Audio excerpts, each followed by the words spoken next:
এক দিনী ভাই আমাকে প্রশ্ন করেছেন, হুজুর, রমজানের প্রস্তুতি কি শুধু বাজার আর খাবারের মধ্যে সীমাবদ্ধ? আমি উত্তরে বলবো না। রমজানের আসল প্রস্তুতি হলো ঈমান ও আমলের। এ ব্যাপারে রাসূলুল্লাহ সাল্লাল্লাহু আলাইহি সাল্লাম আমাদের দোয়া শিখিয়েছেন, আল্লাহুম্মা বারিক লানা ফি রজব ওয়া শাবান ওয়া বাল্লিগনা রমাদান।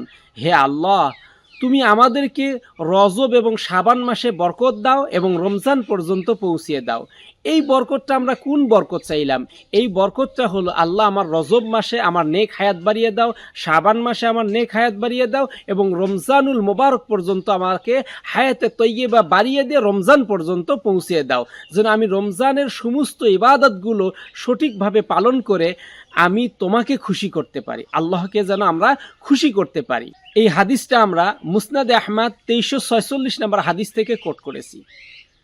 এখান থেকে আমাদের সমসাময়িক যে বিষয়টা আপনাদেরকে বলতে চাই, আজকাল মানুষ ইফতারের তালিকা বানায়, কিন্তু রমজানে কোরআনের সাথে সম্পর্কের তালিকা বানায় না।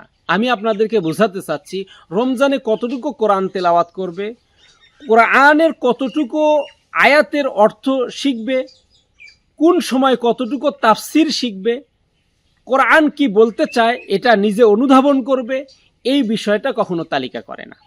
আমি শিক্ষণীয় যে বিষয়টা বলতে চাই, ফ্রিজ ভরানো নয়, হৃদয়ে ভরানোই রমজানের আসল প্রস্তুতি।